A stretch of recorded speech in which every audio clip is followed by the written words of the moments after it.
오늘 첫 번째 주제 같은 경우에는 이상민 전 행안부 장관의 항소심 판결을 다뤄보려고 합니다. 지금 결과가 방금 따끈따끈하게 나왔는데 이상민 전 장관에 대해서 징역 9년이 선고됐다는 것인데 1심보다 2년 늘어난 것으로 보입니다. 그렇습니다.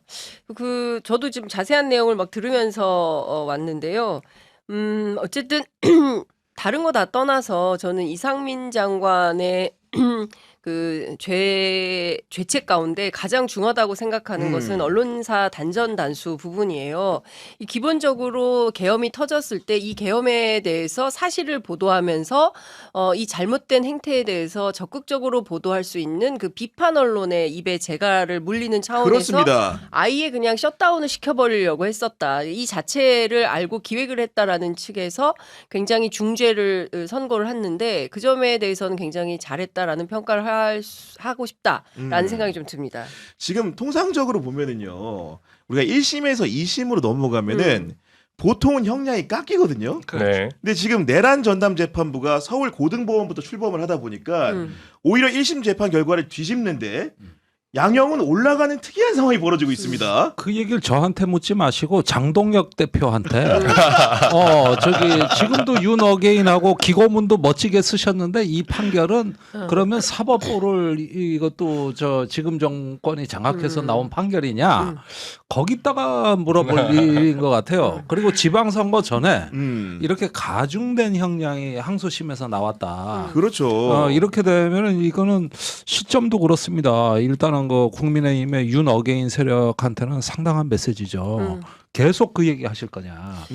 이렇게 해서 이제 그 조금 뭔가 중요한 어떤 자리매김이 되는 것 같고 이상민 장관의 경우에는 지금 이런 부분에 대한 법적 해석만 갖고 이 형량을 가중시킬 문제가 아니에요. 더 중요한 게 이분은 그날 지방에 김장 행사 갔다가 그렇죠.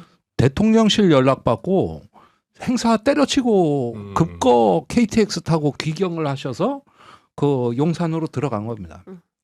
거기서 윤석열하고 가장 긴 시간 그러니까 이 계엄이 선포되던 날에 가장 긴 시간을 미리 들어가서 대기했던 멤버예요. 그런데 나중에 뭐 책상 위에 있던 문건 하나 전화하라는 얘기 이거 CCTV 나온 거 지금 이게 아니라 그 앞에 몇 시간. 그렇죠. 네. 이건 왜 어디로 온 거예요? 이거 어디로 가요? 이게 더 몸통이지 그래. 나중에 가서 뭐 전화를 했네 맞네 하는 거는 뿌시럭이지.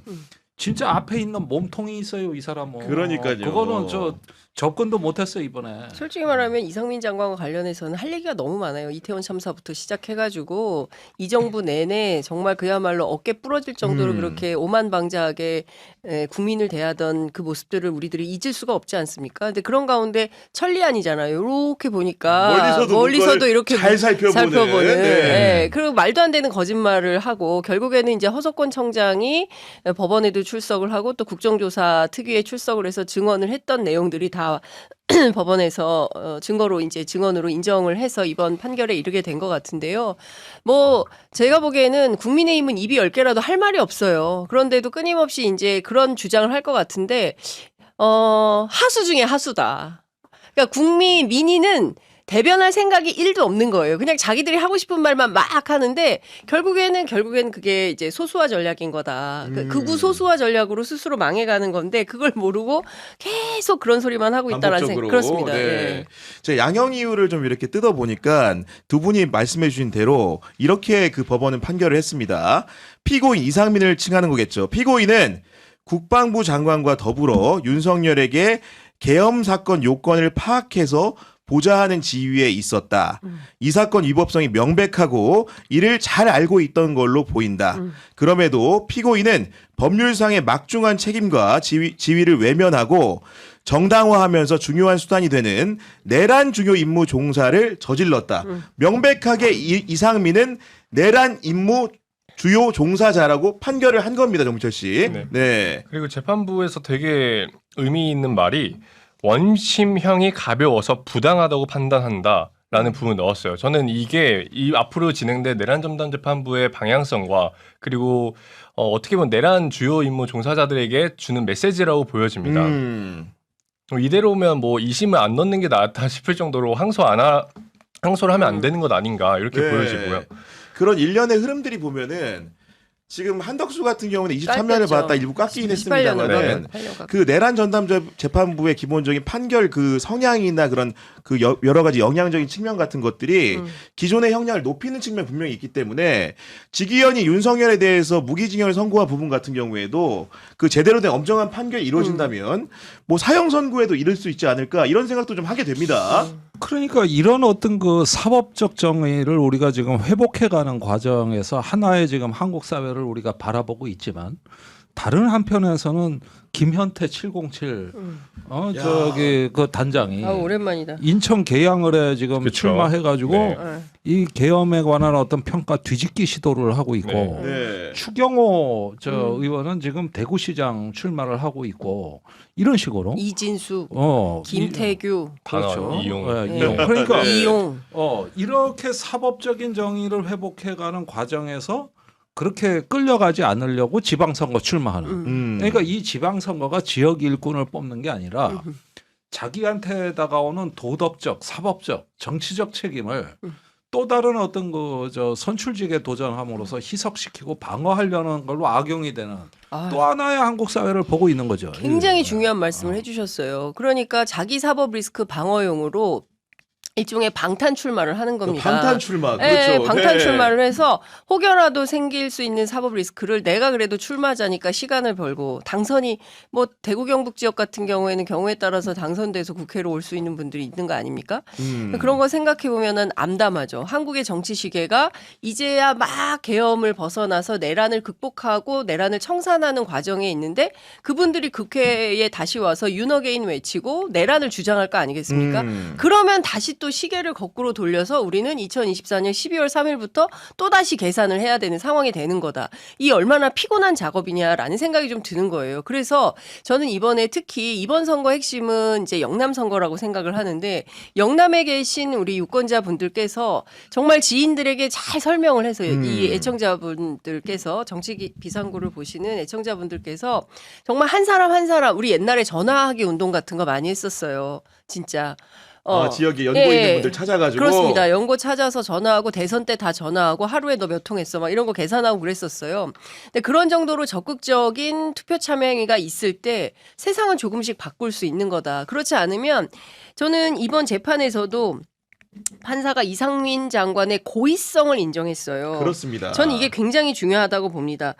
피고인이 내란 위헌 위법성을 인식했으면 이 사람 판사 출신이잖아요. 인식했음에도 불구하고 허석권 청장한테 단전단수 협조 요청함으로 인해서 내란의 중요 임무 종사자의 고의성이 인정된다라고 판시를 했습니다. 그러니까 이걸 보면은 알만큼 아는 사람이 배울 만큼 배운 사람이 잘못된 거 알면서도 자신의 안위를 위해서 비상계엄에 너는 중요 임무 종사를 한 거야. 그러므로 기존의 형량보다 더 가중해서 9년형을 받아야 돼라고 판시를 한 거 아니겠습니까? 그러니까 이런 측면에서 좀 더 적극적인 역사의 수레바퀴를 자꾸 뒤로 돌리지 말고 어떻게든 앞으로 좀씩 나가자. 이 젊은이들 얼마나 깝깝하겠습니까? 네. 그리고 정말로 이상민의 악행이라는 것은 그 공직자의 거짓말 부분에서도 굉장히 그렇습니다. 강조점이 찍혀져야 되는데 기본적으로 수사기관에서의 진술은 말할 것도 없고 그 이후에 법원에서 헌법재판소. 헌법재판소의 진술 모든 국회. 게 거짓말이었고 실제로 이 그 고등법원에서 내란 전담 재판부가 이상민의 형량을 올리면서도 이런 거짓말 부분을 굉장히 강력하게 질타를 했거든요. 그 거짓말이라는 게 윤석열로부터 주요기관 봉쇄라든가 단전단수 조치를 지시 문건을 받아놓고도 안 받았다고 끝까지 우기고 소방청장의 그런 해당 내용의 지시를 전달했음에도 불구하고 하지 않았다고 박박 우긴 부분들이 결국은 다른 사람들의 진술이라든가 물증을 통해서 다 탄핵이 됐고 유죄로 판결이 됐기 때문에 이상민의 죄책이라는 것이 훨씬 더 무거운 측면이 있지 않겠습니까? 네, 지금 그 말씀은 한덕수 전 총리부터 시작이 되는 맞아요. 문제예요. 네. 그 헌법재판소나 그 저기 일반 재판에서 진솔한 자기 고백과 그 용서를 구했으면 한덕수도 그렇게 중형 안 나왔습니다. 제가 보기엔 조금 내려왔을 거예요. 근데 위증과 거짓말이 형량을 가중시켰단 말이에요. 실제 범죄보다도 그 이후가 문제였다. 그런데 이번에 이상민 장관 같은 경우가 똑같은 지금 스토리로 가고 있는 거예요. 그러니까 이 내란 세력에 대해서 우리가 이렇게 봤을 때 좀 안타까운 건 뭐냐 하면은 이렇게 국가의 내란과 외환이라고 하는 어떤 중차대한 어떤 범죄를 저질러 놓은 상태에서 그 이후에 이걸 갖다가 은폐하거나 아니면 이제 그 진술을 바꿔치기 하는 이 과정이 제가 보기에는 사법부에게는 굉장히 이거는 어떤 죄질이 나쁘다는 메시지로 그렇죠. 이게 네. 자리 잡기 시작했다. 그리고 이런 판결이 이제는 쌓이고 있다. 그러니까 반성하지 않는 그 저 내란 세력에 대한 1차적 심판은 선거 이전에 사법부가 먼저 해주시는 걸로 우리는 봐야 되겠고 그 다음 순서로 선거에서 심판이 뒤따라가는 그런 면에서 5월에서 6월 사이 역시 뭐 한국 민주주의는 항상 그 뜨거워. 4월에서 6월 사이에 모든 역사가 바뀌었는데 이번에도 역시 예외가 없습니다. 그러니까요. 우리 의원님 말씀대로 이런 판결이 켜켜이 쌓여가고 있는데 이런 판결 선고에서 청년 극우들 같은 경우에는 어떤 식으로 평가를 할지 궁금하거든요. 뭐 아까 말씀 주신 것처럼 사법부가 이미 이제 재판부가 이미 이재명 정부의 고개를 숙였다. 그런 정녕 식으로 당했다 이렇게 파악하는구나. 얘기할 수밖에 없고 네. 그렇게 얘기하는 게 맞고 그리고 그런 거잖아. 그래서 그 장동혁 대표나 김민수 최고나 계속 얘기하는 게 저기 이재명의 사법 독재다, 뭐 이재명의 독재다. 이번에 김은혜 국민의힘 의원이 그런 말도 했잖아요.